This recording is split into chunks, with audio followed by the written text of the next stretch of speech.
financial statements, Yes. we should break out individual salaries. Well, you don't have to in your financial statements, but if somebody makes a public records request for it as a public record, If it's requested. if it's requested, you don't have to proactively. Or, so the request would come in for a particular teacher or for all of them? Could be either one. I think the Boston Globe was looking for everyone, whereas I was in that situation looking for just one. And it didn't come to me in the end, because it turned out the Boston Globe information was as of a certain period, but not all the period. I mean, what I ended up getting was a statement showing basically like every stub, you know, so it wasn't aggregated in any reasonable way. It wasn't that helpful for anybody, right? You know, we sat there and said, who's going to add this all up? And it was 7 years worth of. Well, that was a trick to give you too much info. I guess so. You couldn't, yeah. Okay, another common exception. So this is where we go to the email you were talking about, an email exchange between two state employees. I put it categorized this as interagency and intra-agency materials. We're really talking about materials that haven't yet ripened as public records. You know, so if your memoranda, which are dealing with something you're thinking about, haven't really come to a decision yet, that's probably not a public record. Personal notebooks or things that you keep for yourself to take notes, probably not a public record if you haven't stuck it in the file yet. So there are certain exceptions. But on the first one, if you have filed it or sent it as an email? The memoranda? No. If this is still something that's under discussion and you really haven't reached a decision yet, no. Yeah. You're still okay. I'm sorry, I was going to ask you a question I forgot on the personnel records. Have you had your open meeting law training yet? Next week. Oh, okay. Because there is a little bit of overlap between open meeting law and public records law, and you know, one of the places that comes up is in the personnel records, where you might go into executive session to deal with personnel issues Or evaluations. Yeah. So, I just a practical matter from all of us. yeah. We've been concerned among ourselves that comments expressed between ourselves as board members about some of the things, the opposition to the school, they scurry out from under rocks and make these claims, and we discuss it amongst ourselves, and then send memos saying, wait, we can't talk about this because it's public meeting record law. Is that in fact not true? Because it has nothing to do with the school, our jobs as trustees. In fact, we're just reacting to things in the paper or things, unreasonable things we see out in the... That's a hard question to answer. I'm not sure. I mean, if somebody made a public records request and asked for it, Yeah. have to look it up and think hard about it. Because we haven't been doing it because of your wisdom, you guys on the board, but I just wondered, is that really... I have to That's say- more of a question about the quorum. So if So you were there speaking are four out of 7 people right. on an email. Yeah, by saying, do we have Okay. enough for a quorum? Is that public record? You should not have 4 people out of Right. 7 on there. Right. Because that's a high, for a that's while. Yeah, a that's very becomes complex, a and it's meeting. not really, yes, it's not a public records issue, but you have a significant open meeting law issue Right. at that point, that's right. But if it's just Jay saying to me he doesn't like Jason's hairstyle or something, then we don't have to worry about that. No. One-on-one. or- One-on-one conversations, Okay. definitely Right. not. Fewer than a quorum of persons, not a problem unless, Okay. you'll have this training next week, unless you're trying to do it sequentially so that you can actually cover everyone I with the see. question. Right, That's, a way of bypassing, that's not okay. But anyway, you'll have that next week. But and there is overlap though between obviously public record and open meeting, because if you're having an open meeting, your record is clearly a public record. Right. Okay. And this is another one, acquisition and procurement, where the open meeting law executive session rules overlap with the public records rules.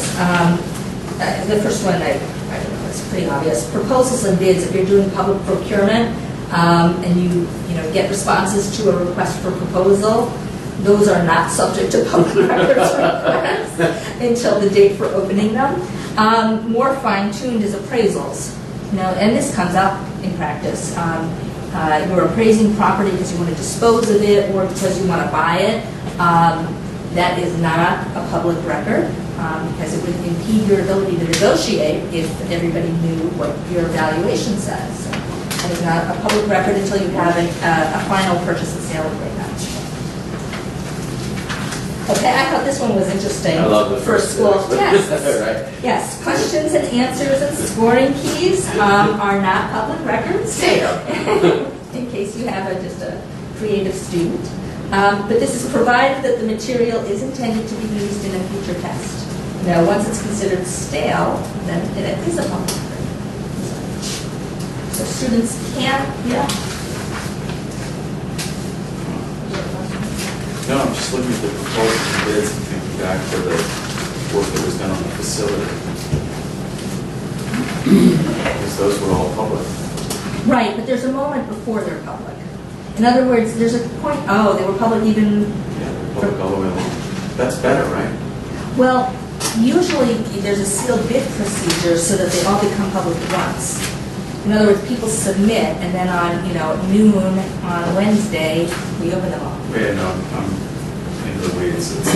The dollar cost of this was the same in either case, so it didn't matter. So, Okay. good, thanks. All right, another one that I wasn't familiar with, but was interesting to me. Apparently, it's a post 9/11 exemption or exception to the public records law, which is documents pertaining to your facilities. Blueprints, plans, any kind of policy, procedures, schematics relating to internal layouts, really everything. They're trying to get everything in there. And certainly if it relates to security or safety of persons or buildings, but even just the plans, that's not a public record.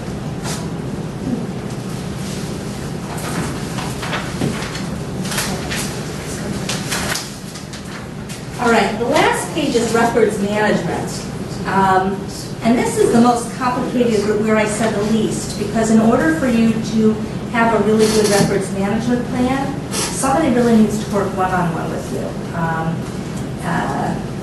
And I'll tell you, you are, as a state entity, you are supposed to institute a formal written records management plan.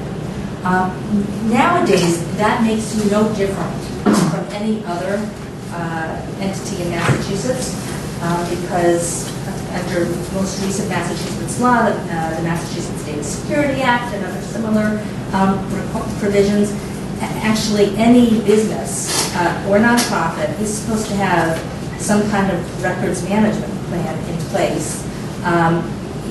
Under the law that applies to private entities, nonprofits and for-profits, one of the key issues is maintaining privacy of personal data, and a lot of the issues pertain to encryption. The state public records statute that applies to state and municipal entities is much older. It predates concerns about data security, but they're really very similar. So you should have a written records management plan. You should have somebody at the school whose job position is concerned with records management. There are, and here I did write down the URL, there are required record retention and disposal schedules that talk about how long particular records need to be maintained and when they're supposed to be disposed of, which is basically, once you are no longer required to maintain them, you're probably supposed to dispose of them, and then you have to think about how disposal works. Shredding, it has to be some way that doesn't leak private data. I can tell you a couple examples. Under state mandate, spam is supposed to be deleted right away.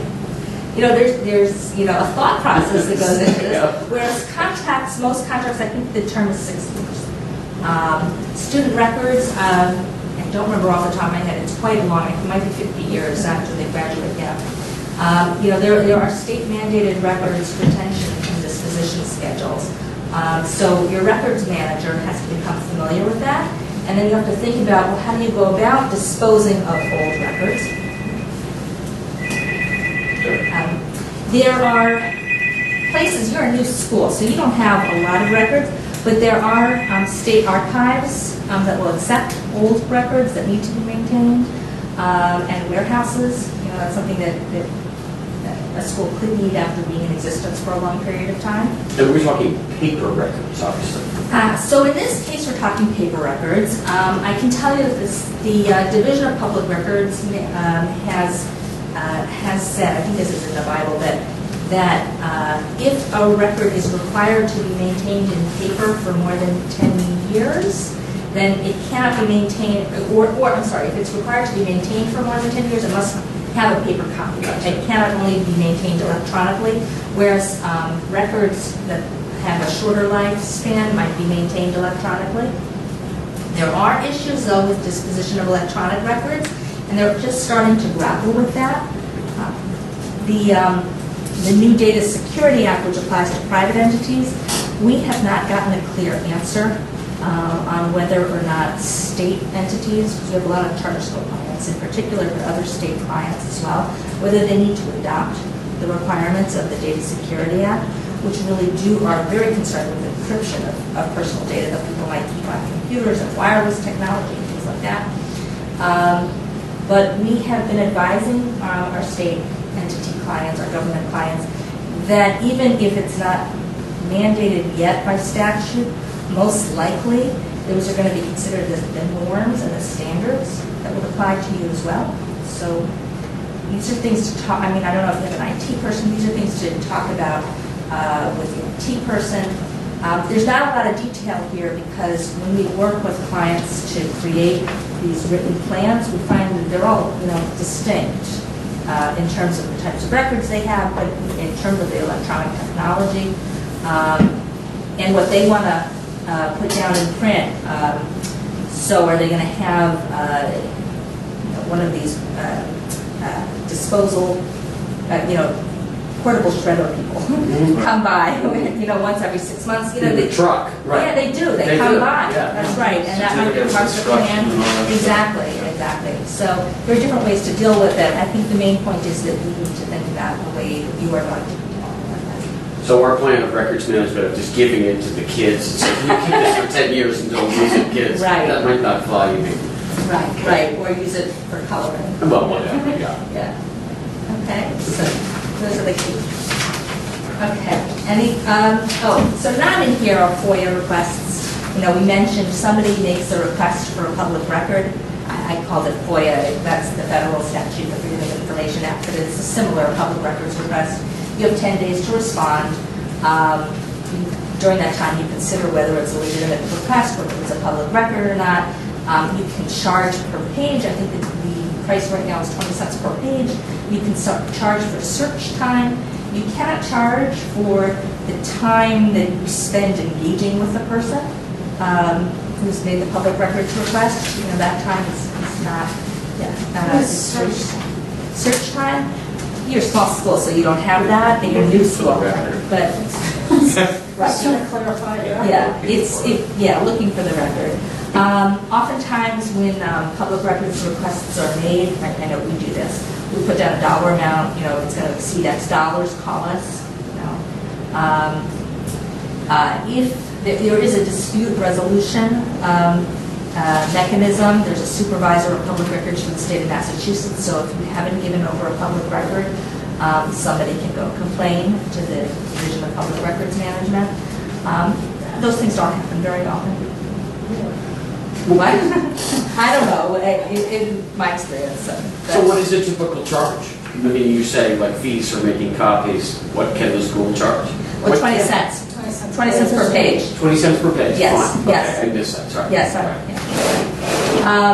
I neglected to mention that state ethics statute, on the other hand, there are serious consequences. People do get fined. They recently increased the penalties for non-compliance with the state ethics statute. And I think the maximum fine used to be $3,000 to $5,000, now it's $10,000, depending on what provision you've violated. And incarceration is also, a potential remedy that the state has. All right. You're still awake a little. You did a great job. Thank you. Thanks very much. At this hour, that's impressive.